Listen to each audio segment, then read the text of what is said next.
आप कभी दिल्ली में आएंगे तो मैं आपको एक कप चाय भी नहीं पिला सकता, मैं ओपनली कह रहा हूं। इसलिए मुझे तकलीफ इस बात की है कि इस युद्ध में जो कुछ जीत करके हम आगे भी लाते हैं, लोगों की उदासीनता, लोगों का सोना, कभी कभी ये मायूस करता है हमको कि हम इस लड़ाई के लिए भी आपसे कुछ नहीं मांगते हैं, न किसी पे एहसान करते हैं। लेकिन इस संचार क्रांति के दौर में आपके पास तमाम चीजों के लिए समय है, लेकिन आपके और भारत राष्ट्र के लिए इतना बड़ा फैसला कराने में हमारी जान निकल गई है, लेकिन आपको उस फैसले के बारे में तक नहीं पता। और उस फैसले, ऐसा फैसला सुप्रीम कोर्ट ने पिछले 20 साल में नहीं दिया, वो दे दिया फैसला। अब हम उस फैसले को जाने भी और जन जन तक पहुंचाएं। हम पे थोड़ा रहम कीजिए, हम पे थोड़ा तरस खाइए भाई। ये इसलिए कह रहा हूं कि इससे ज्यादा और शब्दों में नहीं कह सकता।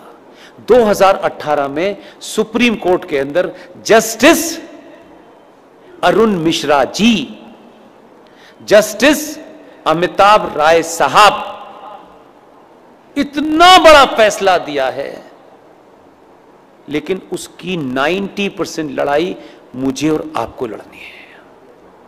फैसला यह दिया है कि विष्णु शंकर जैन ने कोर्ट में खड़े होकर के कहा कि सर, माय लॉर्ड, देश के स्टेशन हो, बस स्टैंड हो, सड़क हो, एक्सप्रेसवे हो, जितनी भी सार्वजनिक जगह हैं इस देश में, हर सार्वजनिक जगह के ऊपर मस्जिदें बनी हुई हैं, मज़ारें बनी हुई हैं और बेतहाशा बनी हुई हैं। सड़कों के बीचों बीच में पीर बाबा मर गए हैं, कहीं स्टेशन पे मर गए हैं, कहीं छत पे मर गए हैं, यानी फ्लाईओवर तक पे भी पीर बाबा मरे हैं। ये भारत के सार्वजनिक और सरकारी जमीन के ऊपर एक जिहाद चल रहा है ताकि कोई भी इनके खिलाफ न बोल सके। सुप्रीम कोर्ट के दोनों जजों ने हमारी पिटीशन को सुना और लंबी चौड़ी बहस नहीं की।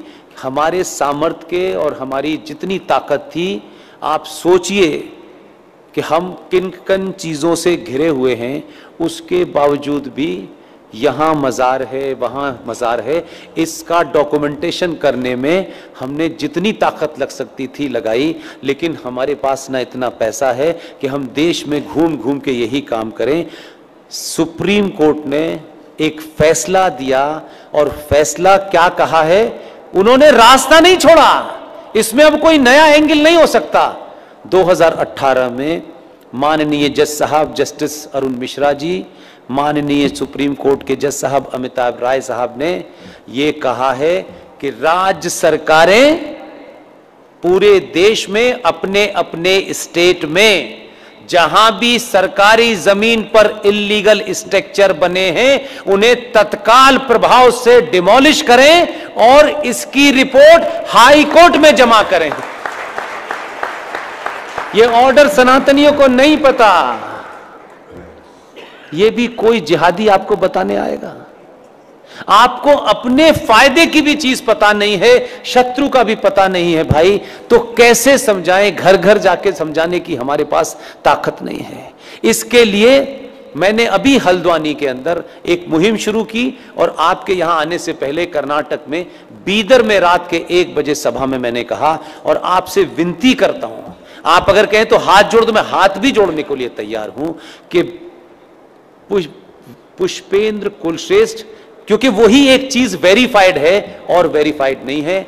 आप अपने शहर में जाएं, पिकनिक पे जाएं, आपको इतनी सेल्फी लेने की आदत है, अच्छी बात है। जहां भी जाएं, मज़ार आपको, मस्जिद आपको सड़क पे कहीं नजर आए, कार बराबर में रोकिएगा, उसके साथ बैठ कर के एक सेल्फी लीजिएगा। आपकी तस्वीर हो उस मज़ार की, उस मस्जिद की जो सार्वजनिक स्थलों पे बनी हुई हो, उसकी सेल्फी लेकर के मेरे फेसबुक अकाउंट पर पुष्पेंद्र कुलश्रेष्ठ वेरीफाइड पर पोस्ट इसलिए कर दीजिए कि उसी का प्रिंट आउट निकाल करके हमको कोर्ट में जमा करना है।